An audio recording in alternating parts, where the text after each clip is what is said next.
and said, How long wilt thou speak these things? And how long shall the words of thy mouth be like a strong wind? Doth God pervert judgment, or doth the Almighty pervert justice? If thy children have sinned against him, and he have cast them away for their transgression, if thou wouldest seek unto God betimes, and make thy supplication to the Almighty, if thou wert pure and upright, surely now he would awake for thee, and make the habitation of thy righteousness prosperous. Though thy beginning was small, yet thy latter end should greatly increase. For inquire, I pray thee, of the former age, and prepare thyself to the search of their fathers. For we are but of yesterday, and know nothing, because our days upon earth are a shadow. Shall not they teach thee, and tell thee, and utter words out of their heart? Can the rush grow up without mire? Can the flag grow without water?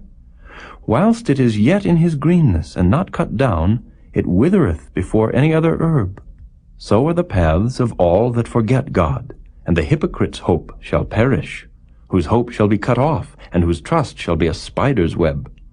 He shall lean upon his house, but it shall not stand. He shall hold it fast, but it shall not endure. He is green before the sun, and his branch shooteth forth in his garden. His roots are wrapped about the heap, and seeth the place of stones. If he destroy him from his place, then it shall deny him, saying, I have not seen thee.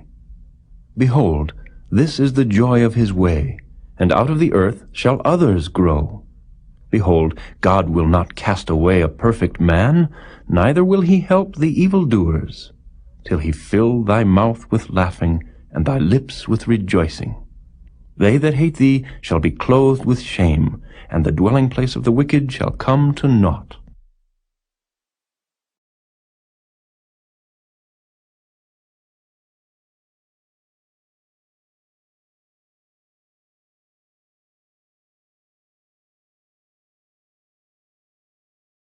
Chapter 9.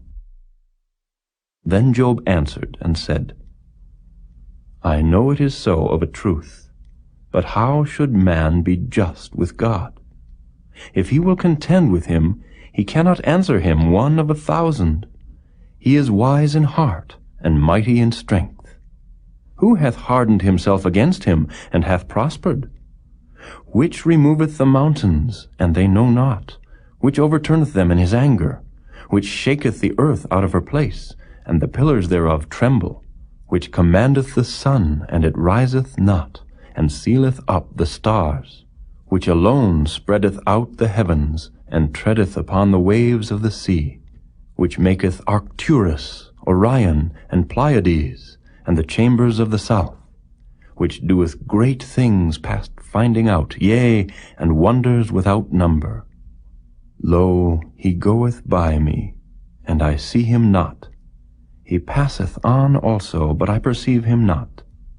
Behold, he taketh away. Who can hinder him? Who will say unto him, What doest thou? If God will not withdraw his anger, the proud helpers do stoop under him. How much less shall I answer him, and choose out my words to reason with him, whom though I were righteous, yet would I not answer, but I would make supplication to my judge.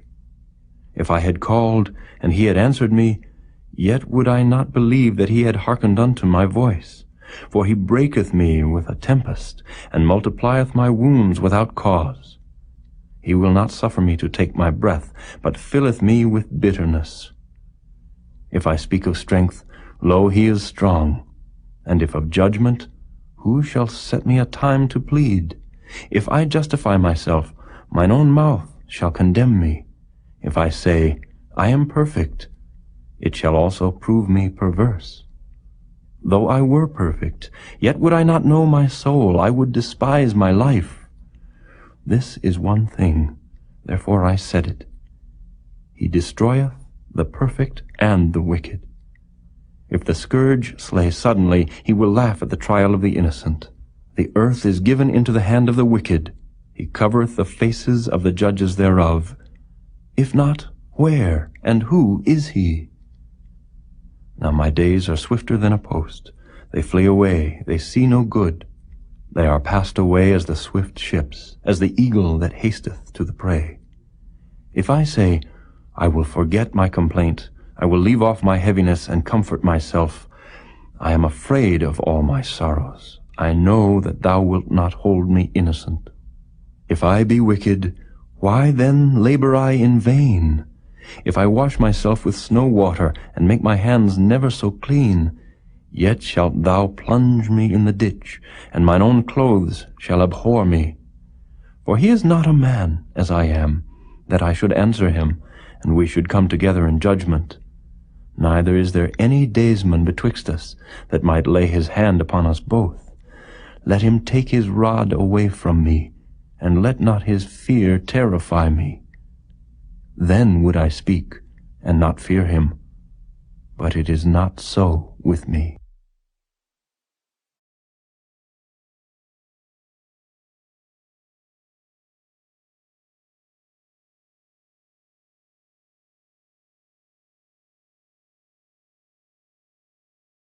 Chapter 10.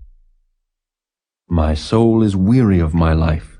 I will leave my complaint upon myself. I will speak in the bitterness of my soul. I will say unto God, do not condemn me. Show me wherefore thou contendest with me.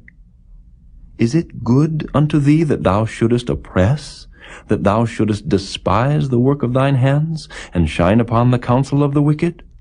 Hast thou eyes of flesh, or seest thou as man seeth? Are thy days as the days of man? Are thy years as man's days, that thou inquirest after mine iniquity, and searchest after my sin? Thou knowest that I am not wicked, and there is none that can deliver out of thine hand. Thine hands have made me and fashioned me together round about, yet thou dost destroy me. Remember, I beseech thee, that thou hast made me as the clay, and wilt thou bring me into dust again? Hast thou not poured me out as milk, and curdled me like cheese? Thou hast clothed me with skin and flesh, and hast fenced me with bones and sinews. Thou hast granted me life and favor, and thy visitation hath preserved my spirit. And these things hast thou hid in thine heart. I know that this is with thee. If I sin, then thou markest me, and thou wilt not acquit me from mine iniquity. If I be wicked, woe unto me. And if I be righteous, yet will I not lift up my head. I am full of confusion, therefore see thou mine affliction, for it increaseth. Thou huntest me as a fierce lion, and again thou showest thyself marvelous upon me. Thou renewest thy witnesses against me, and increasest thine indignation upon me. Changes and war are against me. Wherefore then hast thou brought me forth out of the womb? Oh, that I had given up the ghost, and no eye had seen me. I should have been as though I had not been. I should have been carried from the womb to the grave. Are not my days few? Cease then, and let me alone, that I may take comfort a little before I go whence I shall not return, even to the land of darkness and the shadow of death, a land of darkness as darkness itself, and of the shadow of death, without any order, and where the light is as darkness.